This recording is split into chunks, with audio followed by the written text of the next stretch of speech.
I'd like to thank everybody for joining our 2024 R&D Day presentation. Initially, I will give updates across our radiopharmaceutical and non-radiopharmaceutical business segments, and then it will be followed by Christian Cunningham giving an update and overview of innovations around our platform technologies.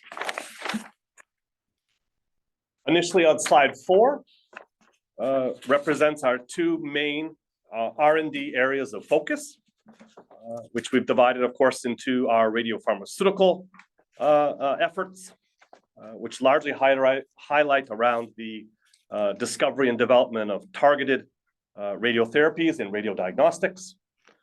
And then on the right side, of course, is the non-radiopharmaceutical part of the business, which is largely focused around the development of peptide therapeutics and or other types of peptide drug conjugates or non-RI peptide drug conjugates. So we'll discuss both aspects of the business in today's presentation. Proceed to slide 6. We've used this slide numerous times previously to describe the concept of targeted radiotherapies and the attractiveness of this area. The modality relies on the conjugation of a radioisotope payload to a cancer targeting vehicle. In this description in the upper right shows a macrocyclic peptide attached to a radioisotope payload, to which the therapeutic peptide then specifically targets the tumor in the patient to deliver the cancer-killing or cell-killing radioisotope payload directly to the tumor cells without going to other areas of the body. This methodology, this targeted radioligand therapy methodology, can utilize both macrocyclic peptides as the targeting vehicle. It can also utilize small molecules in some cases, and it also can rely on other types of biologics. The real benefits of using macrocyclic peptides are listed on the lower right, which is macrocyclic peptides give you extremely high affinity and selectivity for the cancer-related targets, and they offer very, very favorable pharmacokinetic profiles, including fast renal clearance, which is often not seen if you're using a biological targeting vehicle. We also see lower immunogenicity and toxicity, and because they can be chemically made, they're extremely robust and easy to manufacture and produce. So a significant number of advantages for using a macrocyclic peptide to be the targeting portion of these therapeutics and diagnostics. On the next slide is the additional power of combining a diagnostic with a therapeutic. This has been coined the concept of theranostics. And in this case, you can use the exact same compound to either label the molecule with a radiodiagnostic radioisotope, such as is listed there.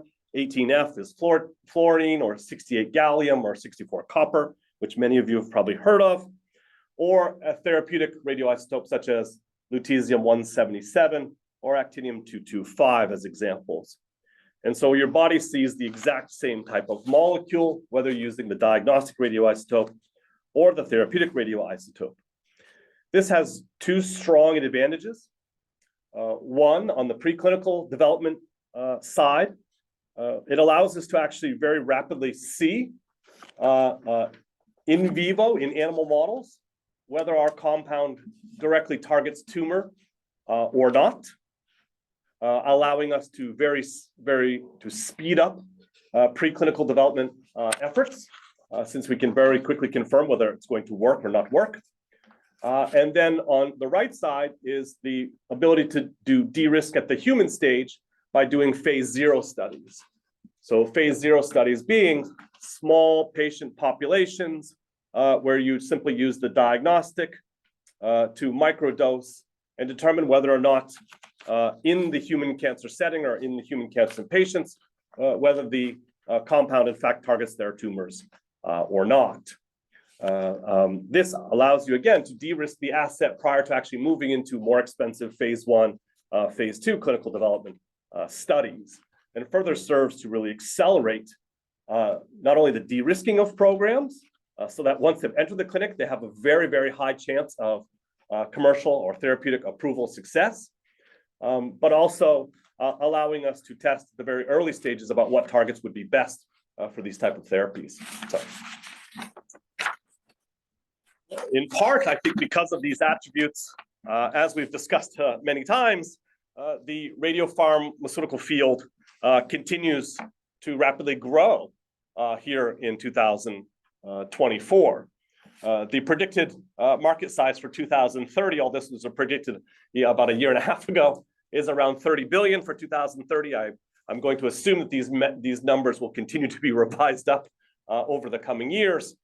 But the real kind of advantage of the radiopharm space, as I mentioned, is both that it's a very simple and powerful MOA, mechanism of action, and it really is truly precision medicine. You can really see the tumor, see the cancer, and then treat the cancer.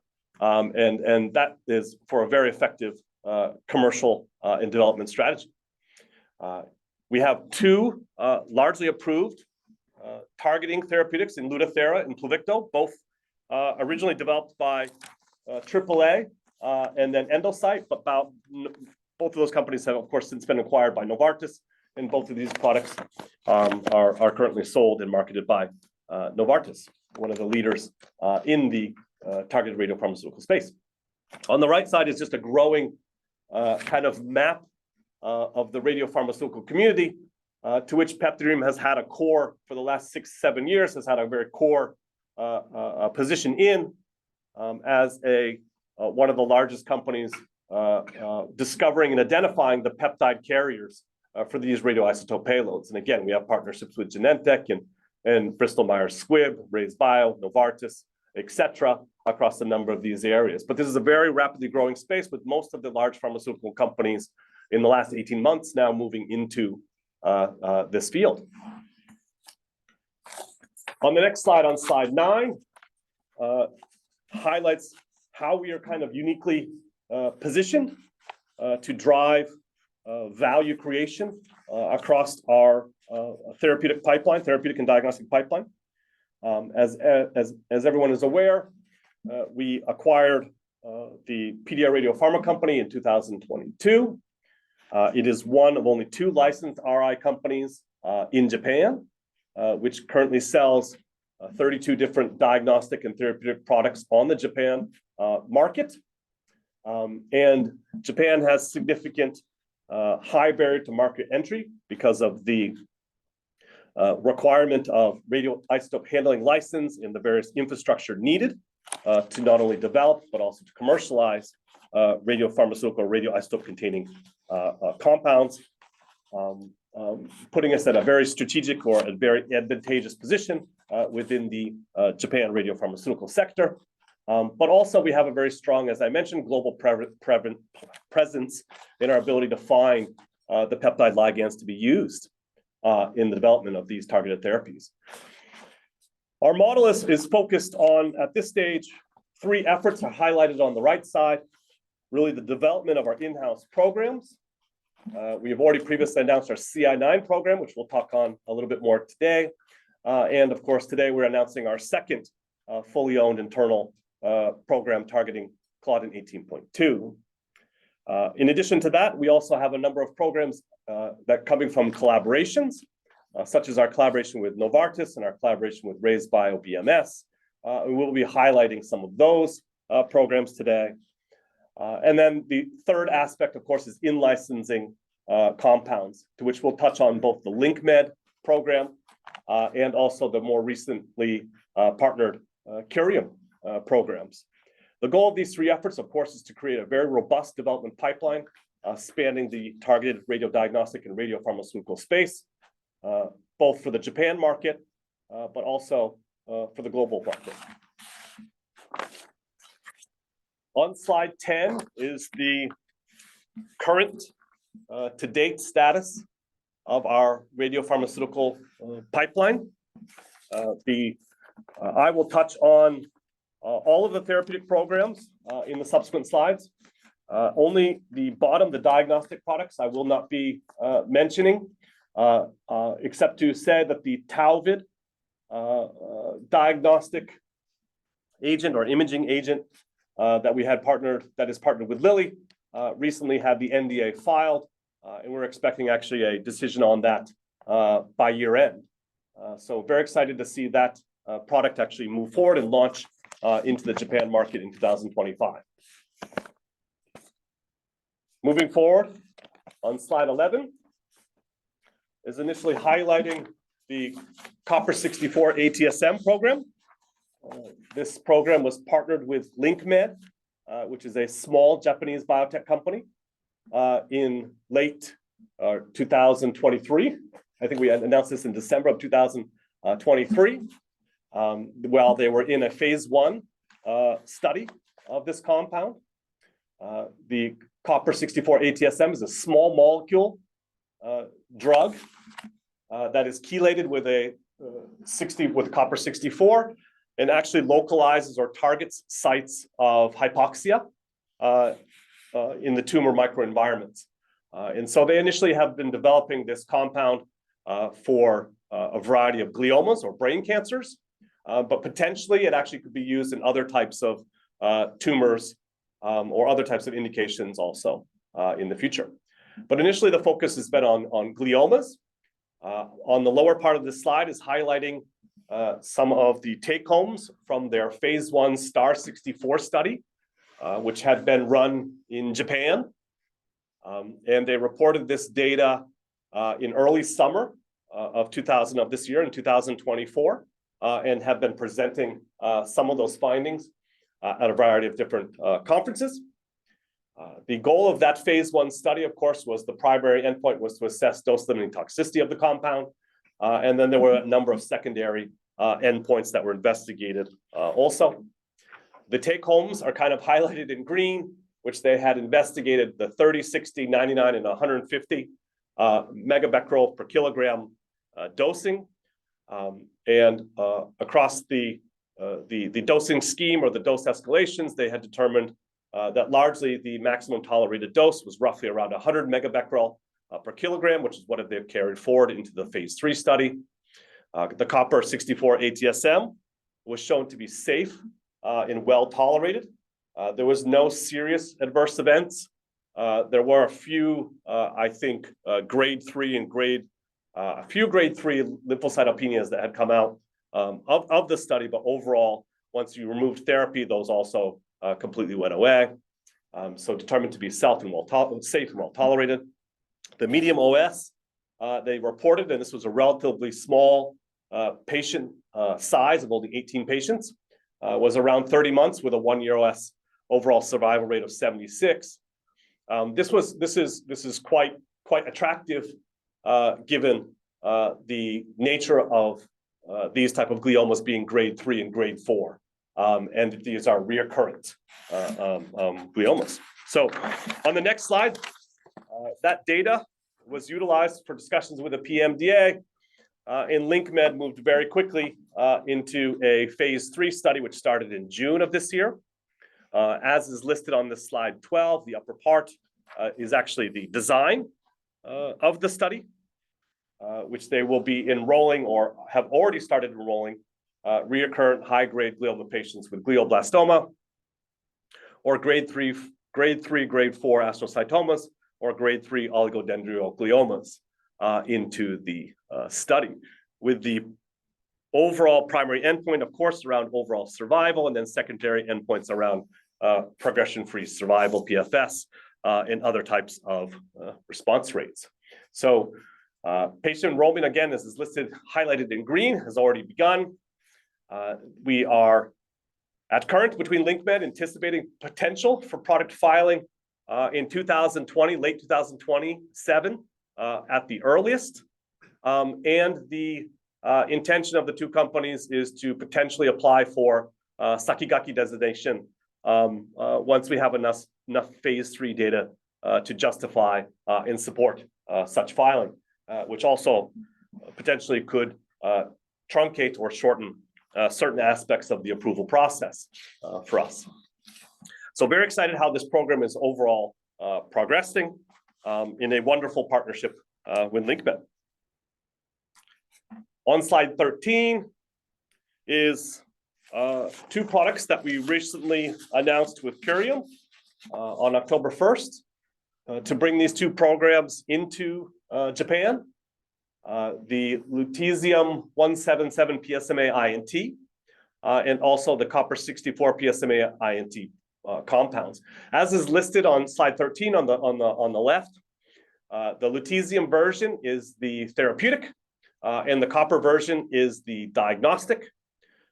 Both of these compounds have been in phase 3 studies in the United States. And just recently here in November, Curium announced the completion of the phase 3 study for the lutetium, the therapeutic on the upper portion, has completed the phase 3, demonstrating a statistically significant and clinical meaningful benefit for patients with PSMA positive castrate-resistant prostate cancer. So this is extremely exciting. They haven't released the full study results, but we're expecting those to be released sometimes in 2025. But this partnership will allow us to utilize the phase 3 data generated in the US to rapidly bring both of these compounds into the Japan market as soon as possible. And we've already, with the collaboration kicking off, already are putting the various pieces in place to both handle the development aspects and also discussions with the PMDA as far as the development path for both these programs. And I think that's something in 2025, they'll be starting development, and we'll be explaining to the public, the market, more about the actual details of both of those efforts. But the INT, the therapeutic compound, will of course be a competitor to Pluvicto in Japan. And Pluvicto is not yet approved in Japan. It is currently in phase 3 testing here. And also potential to bring a copper 64 diagnostic to the Japan market, which we think will have significant benefits to patients as far as diagnosing prostate cancer and potential patients for use with the therapeutics. So very exciting for both of these products to be bringing them into the Japan market here. On slide 14 is one of our historical programs. This program was a part of the Fujifilm business when we acquired the PDR radiopharma business when we acquired the company in 2022. It is partnered with Novartis, and it is a small molecule compound that targets integrin alpha V beta 3, alpha V beta 3, beta 5 for the potential treatment of gliomas. This is currently, they had partnered this program with Novartis, and it's currently being run in a phase 1 study by Novartis, in a dose escalation study by Novartis. This study is still ongoing, so I don't have any specific comments on this today, but we're very hopeful to see this program continue to progress. On slide 15 is our Glypican-3 program. Initially, to highlight, Glypican-3 is actually a member of the Glypican family of cell surface heparan sulfate proteoglycans. It's involved in several critical cellular processes, and its expression is actually very tightly regulated, and abnormal expression can contribute to the progression of cancer. As is highlighted on the right, why Glypican-3? Glypican-3 is in fact highly expressed in patients with hepatocellular carcinoma, HCC. Greater than, well, roughly 80% of patients have high expression of Glypican-3. And it really shows minimal to no expression in normal tissues, making it an ideal target for these targeted RI therapeutics. And as is shown in the lower right panel, is the expression of Glypican-3 in certain tumor types, to which certainly HCC is one of the highest. So very excited for Glypican-3 as a target. On the next slide, on slide 16, is we had identified at PeptiDream highly selective and highly potent binders to glypican-3 in a collaboration with Reid Bio, which of course was acquired by BMS earlier in the year. Those compounds have shown very potent binding, and as is listed on the lower parts of this panel, have shown very clean distribution and targeting to tumors of Reid 801, which is the therapeutic labeled peptide, and also excellent biodistribution with the gallium labeled agent. On the right side shows we had looked at both actinium-225 and lutetium-177 as the potential therapeutic radioisotopes, with seeing slightly better activity with actinium-225 overall, in part because we see wonderful targeting utilizing these peptides. In glypican-3 for hepatocellular carcinoma, this is very much a large need. This is the 6th most common form of cancer worldwide, so there's significant medical need for better therapeutics for HCC. On the next slide, slide 17, is the current status of the program. Reid Bio had gone through one of the most maybe extensive ever phase 0 studies, testing a significant number of patients for both the diagnostic and the therapeutic, which really gave significant confidence in continuing this program forward. In part, these had led to the IND filings, which have happened recently and been accepted. And we're now looking forward to both the diagnostic RYZ811 and RYZ801 moving into the phase 1 human testing very soon here. So expecting that to happen by Q1 of 2025 anytime. So very much looking forward to announcing that as both these products moving into the clinic, and very excited about seeing this.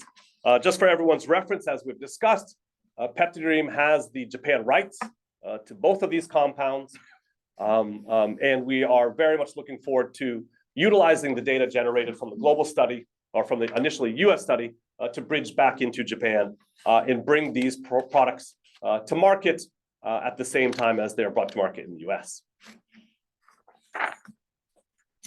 On slide 18 is what is listed as our Novartis RI Program 2. This is the first program. It is a macrocyclic peptide conjugated to a chelator. It is the first program that actually originated from our 2019 collaboration with Novartis to discover these type of ligands for this application. Novartis has global development and commercialization rights for this program. We had announced in October of 2023 that this program had initiated IND-enabling studies, to which we received a development milestone fee. And since the IND filing, Novartis has proceeded through IND filing, and we're looking forward to actually the initiation of a phase 1 study for these both of these products, both the diagnostic and the therapeutic, in the near term, potentially by end of year, or certainly in the early parts of next year at the latest. So very much looking for both these programs also to move into the clinic here shortly. On slide 19 is our wholly owned internal CA9 targeted program. Just for brief overview on CA9 itself, it's referred to as carbonic anhydrase 9. It's a member of a family of carbonic anhydrases that are cell surface transmembrane proteins. They're catalyze the reversible hydration of carbon dioxide into bicarbonate ions and protons, not proteins, protons. This reaction is essential for various cellular processes, including respiration, pH regulation, and ion transport. And what you see, as is depicted in the lower left, is for cancer cells, you have often a loss of this VHL function, which results in an upregulation of CA9 expression, and then translocation of CA9 on the cancer cell surface. So CA9 is listed in the upper right as YCA9. CA9 is highly expressed in renal cell carcinoma patients. About roughly 90% of patients have high expression of CA9. And it's also expressed in a variety of other tumor types, such as triple-negative breast cancer, head and neck cancer, glioblastoma and ovarian, and even colorectal cancer, at lower percentages. The lower depiction, of course, there shows how high that expression actually is in kidney cancer. But of course, CA9 is actually expressed across a variety of different tumor types. So potentially it has wide use across a variety of different cancer indications. It also shows relatively minimal expression in normal tissues, again, making it an ideal target for these type of therapies. We had announced this program last year, our CA9 program. It was an internally discovered macrocyclic peptide, again, conjugated to a chelator, which could be radio-labeled with either copper-64 or gallium-68. And then for the therapeutic, lutetium-177 or actinium-225. We've decided, of course, to progress with actinium-225 as the therapeutic radioisotope and copper-64 as the diagnostic radioisotope. Renal cell, as is on the right panel there, renal cell, clear cell renal cell carcinoma is very much a high unmet medical need. It is the most common type of kidney cancer and does not have a very good overall survival rate. As is listed on the lower left, our compound, our lead program, or the clinical candidate is considered PD32766, shows very strong and selective binding to CA9. And then, as is listed on the lower right, clearly detects CCRC tumors with rapid renal clearance in the animal mouse studies. Very much giving us confidence to take this program forward, to which we're very excited about. On the next slide, slide 21, is additional animal study data. In the upper left, shows that both copper-labeled PD32766 and also lutetium-labeled 766 show very strong accumulation in tumors, significantly over kidney or any other type of organ. So this is just a fantastic looking profile for those who are just seeing this kind of for the first time. Also on the right, it shows very rapid blood clearance and very rapid safety kinetics, which are fantastic. Again, this is really fantastic data for use as both a diagnostic and a therapeutic for these molecules. And then on the lower left, we could show that this resulted in very clean and clear tumor killing, that in these mice models of RCC or renal cell carcinoma, we were very effectively able to completely wipe out the tumors after dosing with these compounds, after a single dose. So very excited. These compound 32766 showed excellent PK and a clean distribution profile. It showed clean in vivo anti-tumor effect, excellent tolerability in a clinically relevant renal cell carcinoma xenograft mouse model, and has the potential here to be best in class. On slide 22 is the current status of this program. As we had mentioned through a variety of press releases since last year, we had initiated a phase 0 study in June of 2024, which was conducted here in Japan at the National Cancer Center of Japan. It enrolled a total of 5 patients with CCRCC, and they were each administered copper-64 labeled PD32766, followed by imaging by PET and CT. The study's key objectives were, of course, to evaluate the safety, pharmacokinetics, and exposure of the compound in newly diagnosed relapsed or those suspected to have relapsed RCC. We will be presenting so the study, all 5 patients have enrolled. We now have all the data. It's going through final analysis and final reporting. And we will present the phase 0, what I think is a very exciting phase 0 study results at next year's ASCO GU meeting in February, which will be in San Francisco. And we will, of course, be then making that presentation public at that stage. We also have been continuing IND enabling studies, as is written in the upper portion of this, which will be largely wrapping up here next January or February.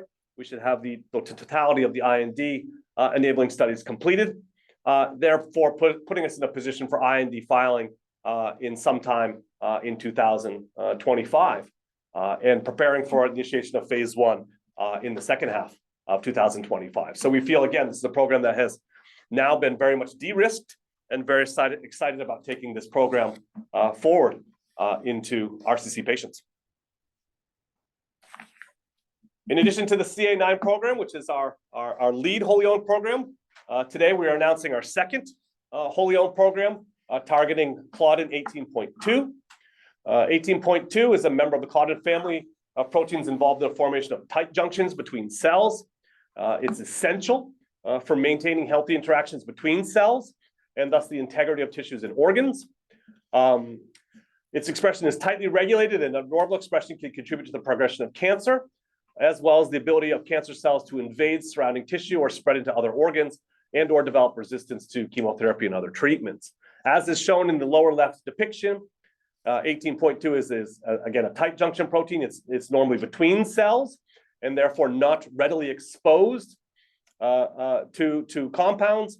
But when the cancer cells actually break down the normal architecture and start to grow, you see increased expression of Claudin 18.2, and also it becomes far more accessible to compounds that could bind to it. So in the upper right, why 18.2? It's highly expressed in gastric cancer, roughly 40% or higher. There varies on the numbers here, somewhere between 40 and 50%, I think. As well as many other types of cancers, including pancreatic cancer. And as is listed at the bottom there, expression table. This is based off of information accessible information that is highly expressed in gastric cancer and also pancreatic cancers as the main two areas we'd be going after. So we're very excited about this compound, this target as our second program. On slide 24. The name of the program is PD29875.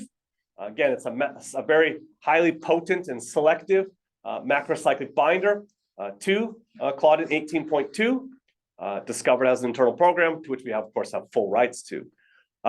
Gastric cancer is very much a significant medical need, with more than 1.1 million new cases per year in 2020. And this is actually potentially predicted to go to almost 1.8 million new cases by 2040. So significant unmet medical need here, and 18.2 seems to be a very strong target for, it's actually a clinically evaluated target for the treatment of gastric cancer. As is shown on the lower part here, we show an image of 875 in the same kind of tumor model. We see very high targeting and high accumulation to these gastric tumor model.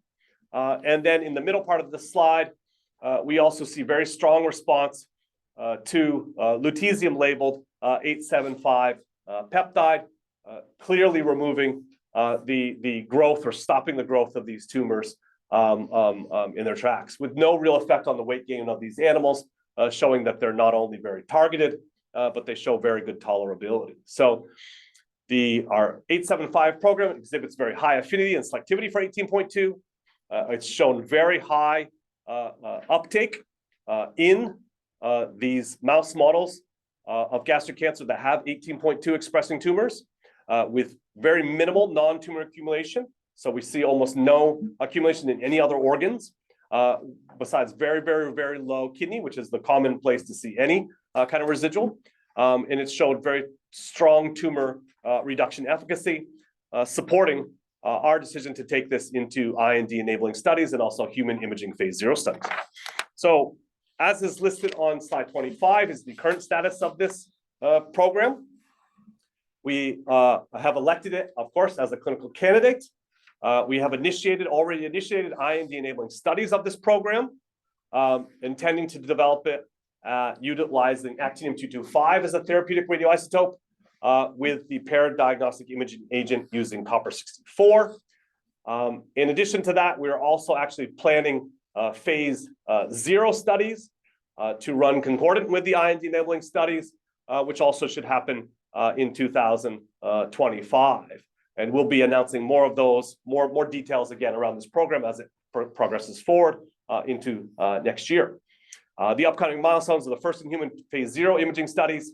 And then also we will be presenting the key results of the preclinical study at a medical conference here in I think the first half of 2025 to detail more of the preclinical supporting data around this program. So very excited about seeing this program move forward. And going forward, the goal is to launch at least one internal program per year going forward. And so we're 2 years in a row, CA9 in 2023, Claudin 18.2 here in 2024.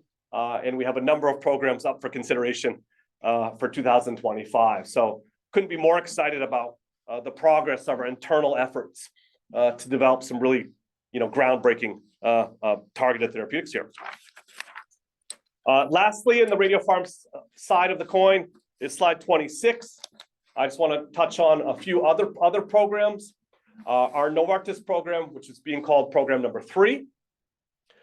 In 2024, also, like program 2, hit the initiation of IND enabling studies milestone, which we received that milestone in July 2024.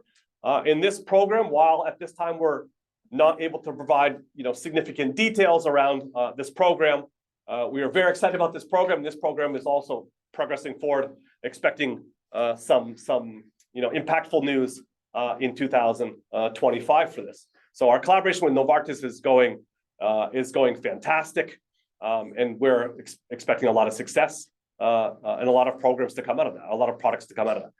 Also with Reid Bio, our program number 2 with Reid Bio after Glypican-3.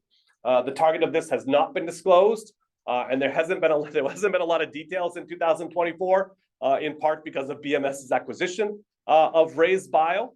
But we're looking forward in 2025 to potential next steps around this exciting program also. And then lastly is a program partnered with PPMX, which is a Japan biotech company, which is the antibody targeting cadherin-3. This had originally gone into the clinic using Erythrium as the therapeutic radioisotope, and they subsequently decided to change to a stronger alpha radioisotope, actinium-225, to which they announced in mid-2024 that they saw actually equal and better efficacy when they had switched to actinium-225. So they seem very excited with this program. PPMX we are partners on the program, but they're leading development of the program. And we're excited to see that progress forward. So next on slide 28, we'll start to discuss the non-radiopharmaceutical side of our business. As is listed on the left side is our efforts around peptide therapeutics. We're largely focused on oral and injectable peptides at this stage, peptide therapeutics at this stage. And then on the right side is other types of peptide conjugates or non-RI peptide conjugates, utilizing our macrocyclic peptides to deliver oligonucleotide payloads or deliver small molecule cytotoxic payloads, or to do other types of multifunctional peptide conjugates or protein degraders or immune recruiters, et cetera, as is listed in the lower right. We have a number of partners, of course, across a variety of these different topic areas. And we think these programs are actually going extremely well. Most of them are, of course, still at the preclinical stage. And so we very much look forward in 2025 to actually announcing hopefully some large events coming out of all of these efforts. So very excited to see the progress move forward there. On slide 29 is the clinical pipeline as it stands today. And I will touch on all of these programs briefly here. So on slide 30 is our most advanced program, is AZP3813. This is a macrocyclic peptide, a bicyclic peptide growth hormone receptor antagonist that was discovered at PeptiDream. We licensed this to Amylyte Pharma, which was a French biotech in 2021, to which they took into a phase 1 study and then reported on this, initiated in June of 2023. They reported the phase 1 results in June of 2024, and they were acquired by AstraZeneca in early or I think the acquisition closed in the summer of 2024, but the acquisition, the intent to acquire the company was announced in early 2024. So Amolyt is now a part of AstraZeneca. It actually fits into the Alexion rare disease unit of AstraZeneca. And so this program has been referred to as AZP 3813.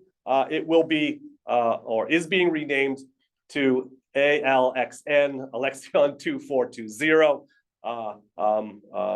Now that will be announced in the coming weeks or in any future press releases going forward. This peptide is being developed as an add-on therapy for the treatment of acromegaly in patients insufficiently controlled currently with somatostatin analogs. As is written on the lower half of this slide is the mechanism of action of this compound.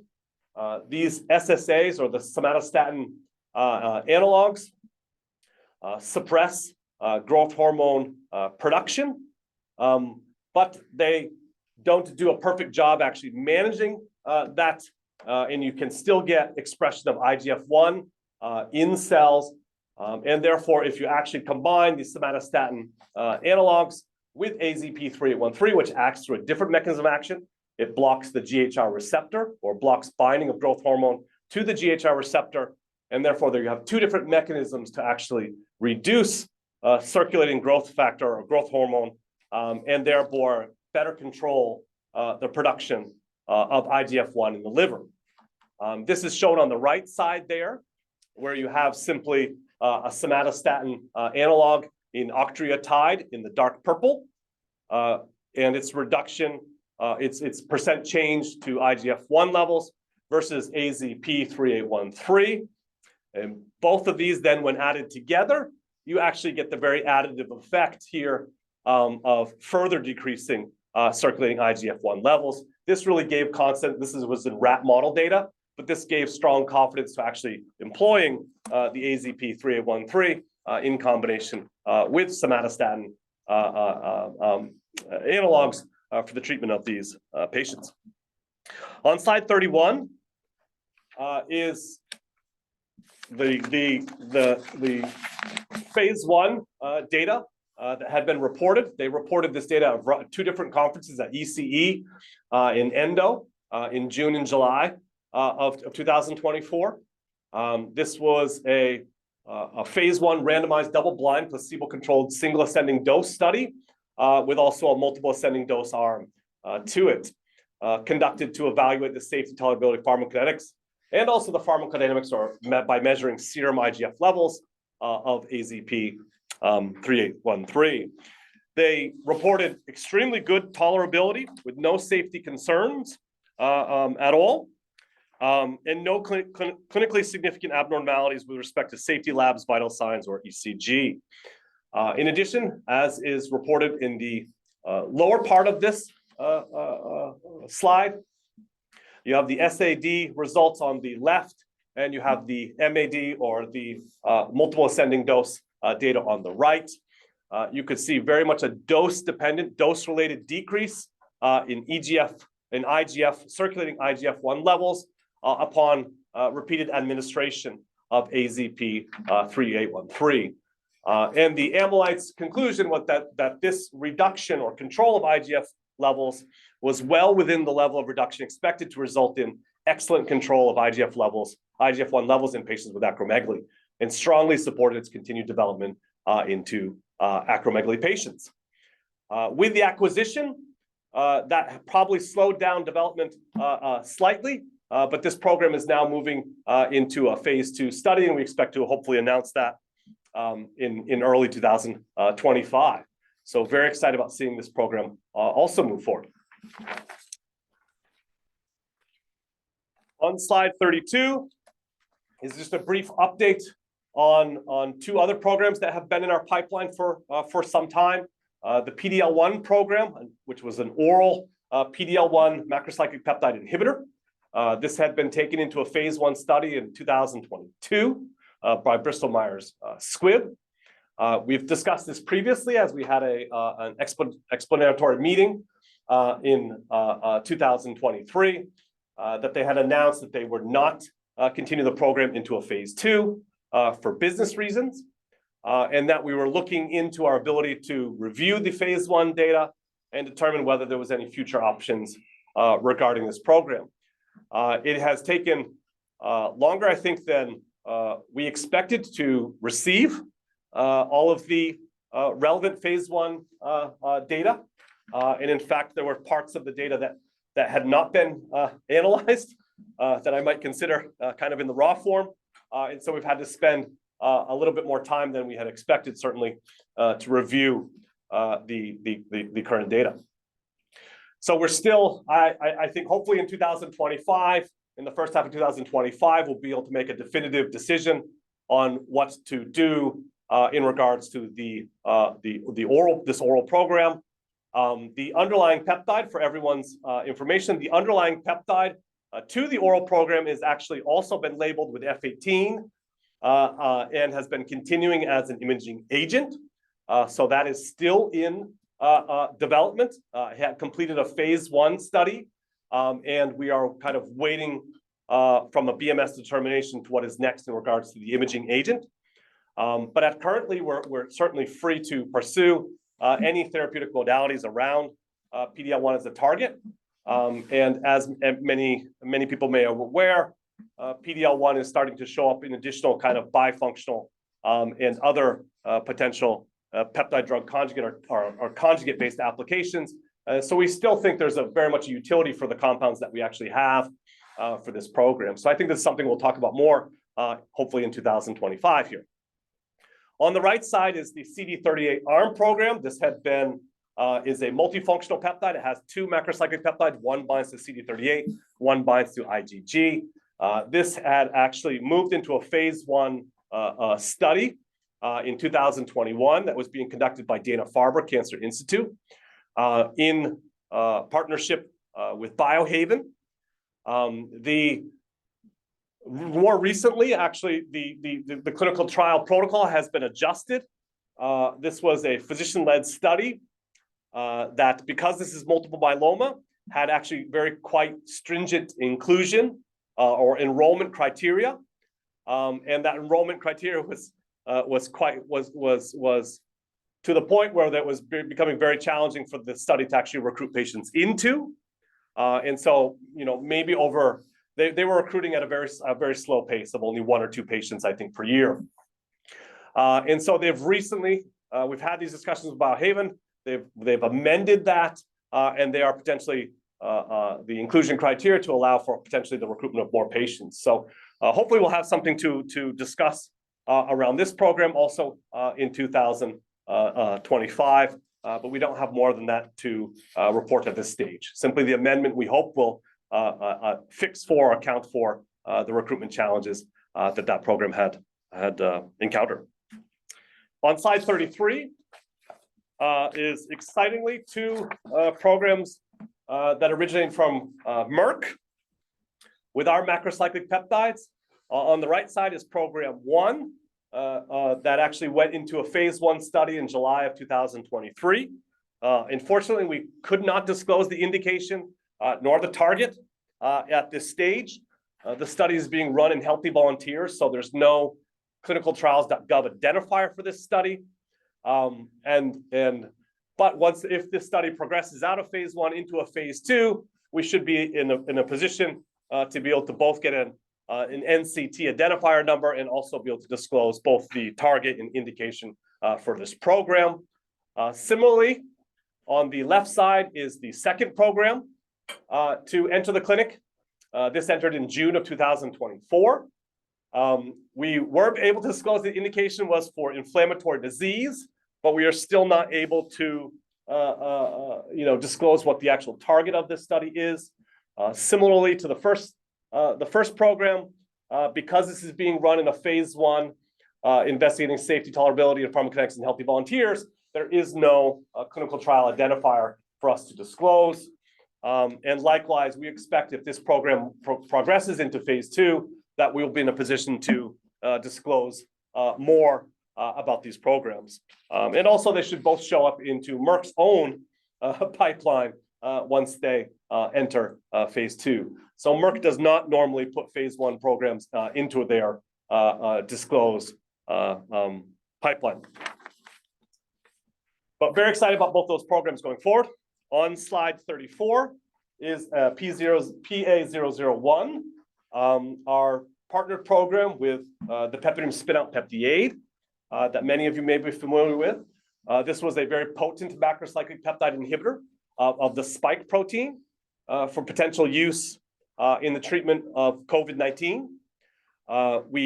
It acts by a very different mechanism of action compared to the other agents, such as Paxlovid, that had been disclosed in Shionogi's compound, also Shionogi's, Pfizer's, and Merck's compounds.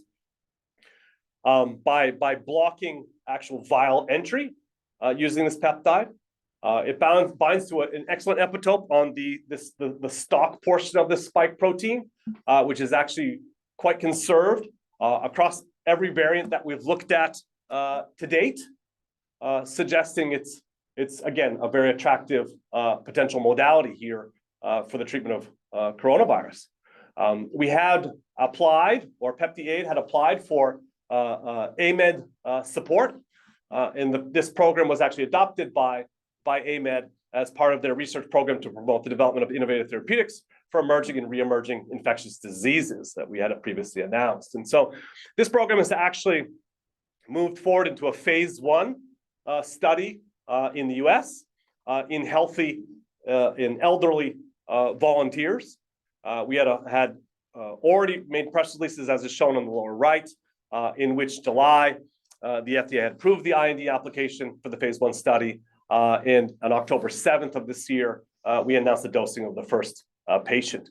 We're expecting to be able to release those phase 1 results sometime in the second half of 2025, and then at that time determine, of course, next steps for this program.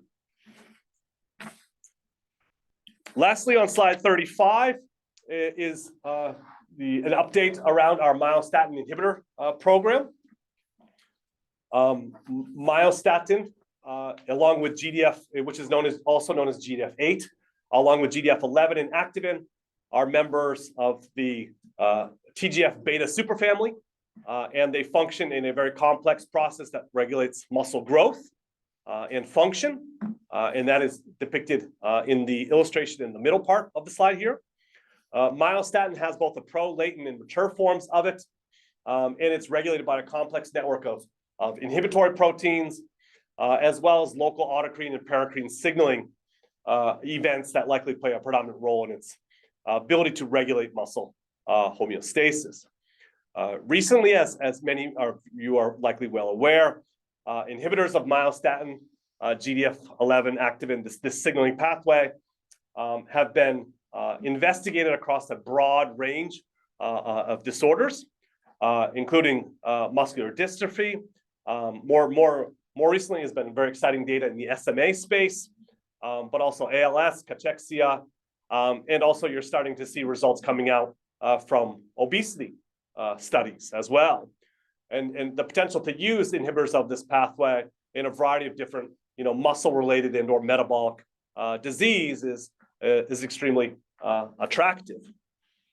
PeptiDream had developed a series of potent macrocyclic and bridged macrocyclic peptide inhibitors to myostatin. These are extremely potent compounds, and they show varying degrees of selectivity to myostatin over GDF11. So we have compounds that show equal binding to both myostatin and GDF11, and we have compounds that show selectivity for myostatin, 1,000-fold over GDF11. So we have a very nice set of compounds, and all of these have selectivity over activin. So we think it's a very attractive profile for these peptides. They exhibit excellent pharmacokinetics, and including what I would say is very high exposure in muscle tissues, which is potentially a significant differentiating factor between the other biologics being developed in this space, which are largely antibody-based therapeutics, as we'll say. Most excitingly, we've now efficaciously administered these either by sub-Q or orally, making these the first reported orally bioavailable or orally administratable myostatin inhibitors that actually show function. And so we're very excited about that as far as positioning this program.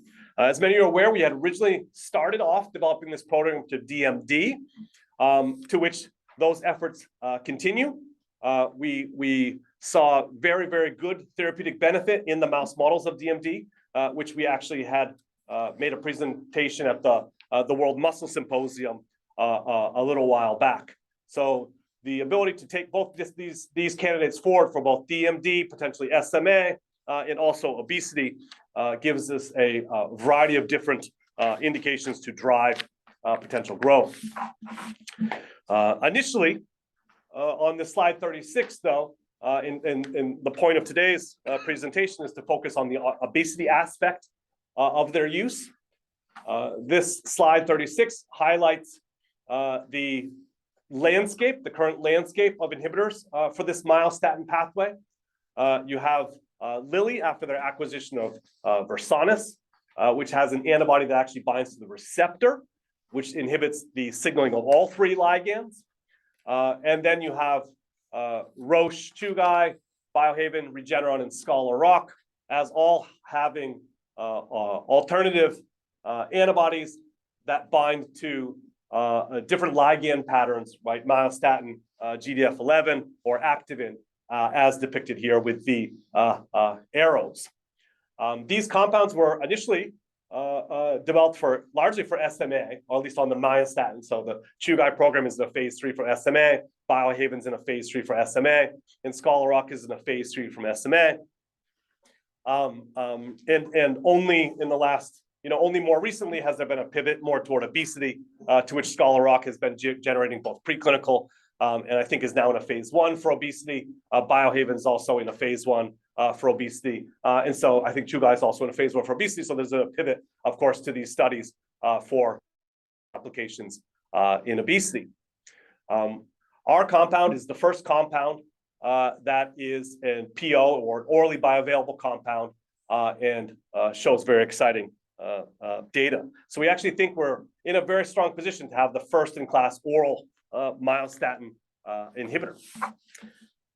On the next slide, I just want to show you a part of the preclinical data that has been generated here recently in 2024. This is the results of the testing of one of our candidates in a obesity, a mouse model of obesity, which is basically a diet-induced obesity mouse model. This is a very common model used across the industry to judge the efficacy of these type of compounds.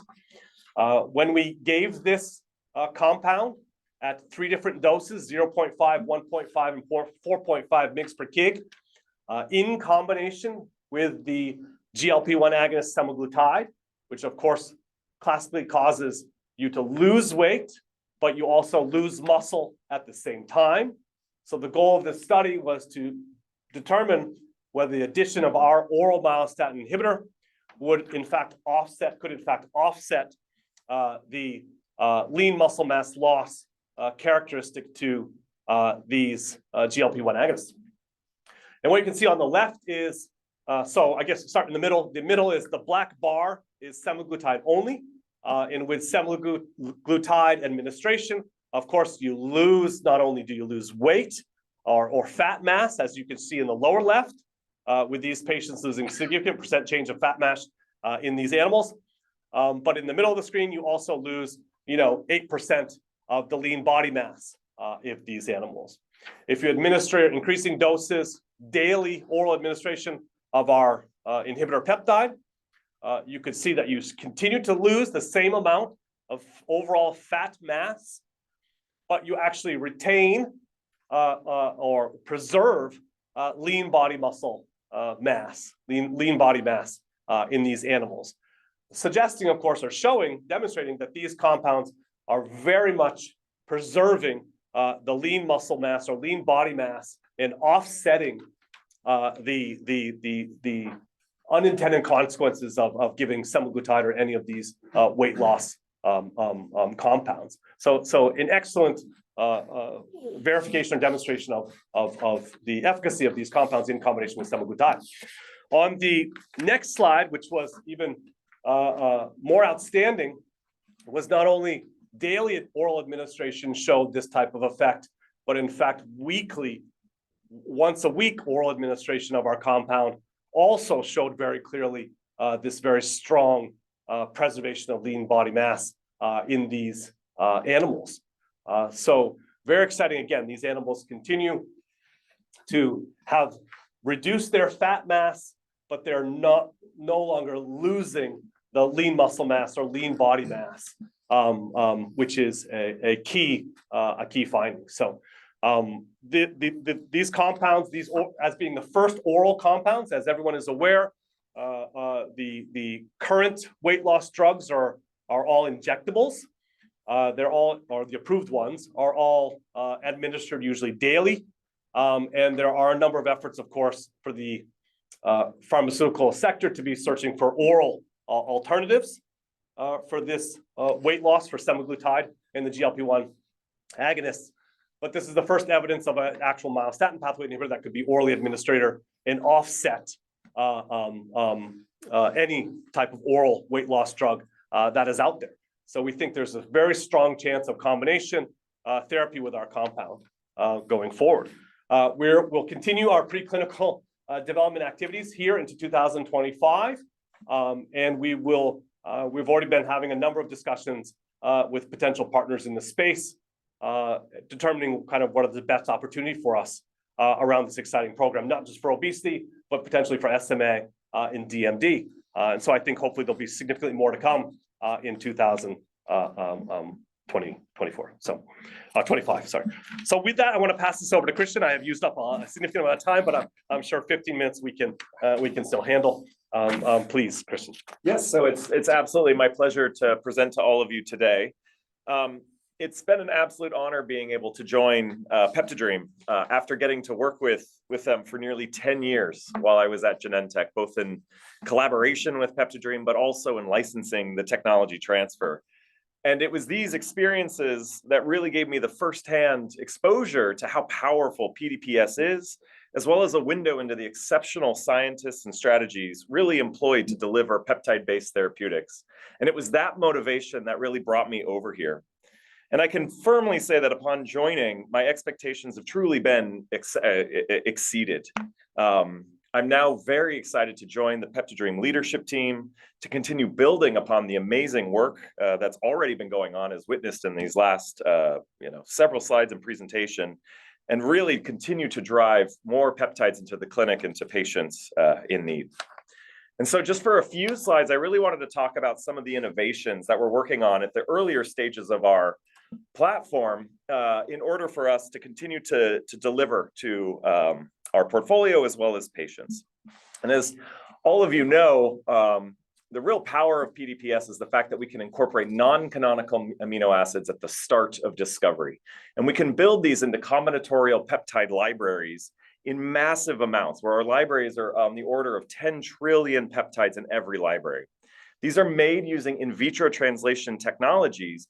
And in this way, we are able to covalently attach the barcoded mRNA DNA that actually made that peptide to the peptide itself. This allows us to leverage the power of next generation sequencing and other technologies to identify peptides that bind to our targets of interest. But when you start with unprecedented libraries that are 10 trillion in size, we leverage the power of directed evolution in order to identify these. This allows us to not only profile these peptides round over round, where we can translate, bind to our targets of interest, elute that DNA, re-amplify, and iteratively permute the discovery, but it also allows us to customize kinetic and thermodynamic parameters, enabling us to build customized discovery pipelines for each of our programs. Over the last several years, we've also developed high throughput automation to truly maximize the amount of libraries that we can pursue, as well as to maximize our hit discovery rate. Now, this is not a singular technology that isn't developed. This is a constantly evolving technology. We are every year developing novel scaffolds and conjugations to try and increase our probability of success for difficult MOAs. We've been inventing novel reagents such as our proprietary tRNAs, allowing us to drive in even more complex non-canonical amino acids than we've ever been able to incorporate. And one of the most impressive things that I have seen is really the collaboration between our discovery scientists and our medicinal chemistry scientists, such that we can integrate the strategies used in our later stage operations and bring those all the way to the earliest aspects of our discovery to try and minimize that time of optimization and continue to drive forward our programs as fast as possible. As I mentioned earlier, we identify our hits out of these libraries using next generation sequencing. But what this also enables is our ability to generate massive data sets for every target that we look at internally. And with this type of data generation, this now enables us to truly utilize computational methodologies as well as machine learning and AI approaches to not only identify better, more lead-like chemical matter at the start, but also reduce those optimization cycle times, reducing some of the bottlenecks of traditional drug discovery to deliver on our portfolio. And so on slide 41, I'm going to give one vignette as to some of the optimization as it goes towards the earlier side, which is really what do we want to put into our libraries at the start. As we've grown from 2006 until today, one of the heavy focuses of the organization has been increasing that chemical diversity of our amino acid libraries, really trying to input those drug-like properties from the start. So instead of becoming a hit identifying engine, we're becoming a lead-like identifying engine. And this incorporates ideas such as increasing backbone diversity, side chain diversity, but also probing the properties that make a tool an actual drug, such as solubility, as well as reducing plasma protein binding and stability. And as we evolve our libraries, we're now able to implement these across a variety of different MOAs, as well as administration routes, in order to further our focused R&D areas, such as peptide drug conjugates and oral injectable peptide therapeutics. This also leverages us a visibility into the 5 to 10 year horizon in terms of trying to interrogate very difficult targets on the intracellular landscape. And just as a little bit of details and specifics, here are some recent additions to our 2024, that we did in 2024 to our library. And what you can see is these are truly diversifying ourselves away from the natural 20 amino acids that are found in nature, really trying to utilize some of the chemistry and properties built into commercialized therapeutics into our peptide-based libraries. If we now move to slide 42, we can look at the other side of our drug discovery pipeline, and an area that I think is we are only just touching the very, very outer edges of. And this is really in terms of the massive amount of data that we can generate here at PeptiDream. When we originally started working, we were doing manual PDPS, which allowed us to do 8 to 16 selections.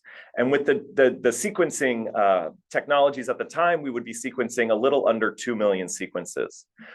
With our onboarding and development of automation, we've now been able to increase the data sets upwards of 6 million. And now with other newer NGS technologies, as well as other automation work that we're doing, we're now moving towards a 2025 ambition of sequencing well over 100 million peptides from any one given selection. So this really will start to form the data that we can now start to understand how to marry machine learning and AI approaches into our drug discovery and development operations. And so as a part of this journey, we have been consistently working on this over the last several years. Currently at PeptiDream, we have a proprietary non-canonical peptide clustering algorithm. When you are sequencing hundreds of millions of sequences, we need a way for humans to still be able to interpret that kind of data. And so clustering algorithms are absolutely important.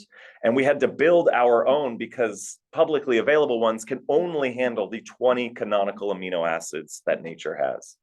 We've also been developing machine learning physical chemical property models, such as plasma protein binding as well as solubility, to help identify peptides, again, with those more drug-like properties at the start, in addition to other peptides that we would normally be identifying. Where do we want to continue to move? Again, it's about reducing optimization cycle times. So as we start to think about where our targets exist inside the body and how we are going to administer these, we really want to ensure our peptides are delivered in a stable way. And so we're really trying to move towards stability prediction models where we can start to help reduce some of the optimization timelines and really drive more stable peptides at the start. And one of the most exciting areas, and this is an area where we will truly start to see and drive and follow the science as it goes, is how do we incorporate ideas like generative peptide design? We have massive libraries for every single target that we can move, especially as we start moving into 2025.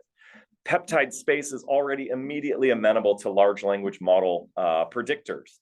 And so the questions that we're starting to interrogate in 2025 and beyond is how can we use these types of models to not only allow us to identify and design peptides in chemical space that is new, that we had not been able to sample from our selections, but also how do we funnel these types of generative models into more library-based design so we can build target-based models with future generation libraries that will be more tailored not only to the target, but also tailored to the application that we're moving forward. And so as you look towards what we are trying to do and some of the inspiration I saw while working with PDPS over the last 10 years, that true power is really how this platform differs from any other types of peptide discovery platforms. In most cases, you're identifying your peptides as hits and selections and moving to medicinal chemistry optimization to get you to the most important question, which is that in vivo efficacy and safety profile as you're trying to deliver candidates into the clinic, into patients. Where PDPS truly separates itself is the fact that not only have we started to move ourselves away from a hit generating engine into more of a lead-like generating engine, but we also have the entire ability to optimize peptides on platform. This takes us away from looking at hundreds of peptides synthetically in order to drive our programs at a time, to now looking at our peptides and optimizing them at the thousands, millions, and even possibly billions. And if you layer this in with some of the innovations that we've been employing in the last several years and into where we're moving in the future with automation, more drug-like amino acids, machine learning and AI technologies, and next generation synthetic methods, this should enable us to really shorten the optimization timeline as well as reduce the number of cycles so that we can get ourselves to the key critical efficacy and safety questions to make the best decisions for each of our programs and the portfolio moving forward.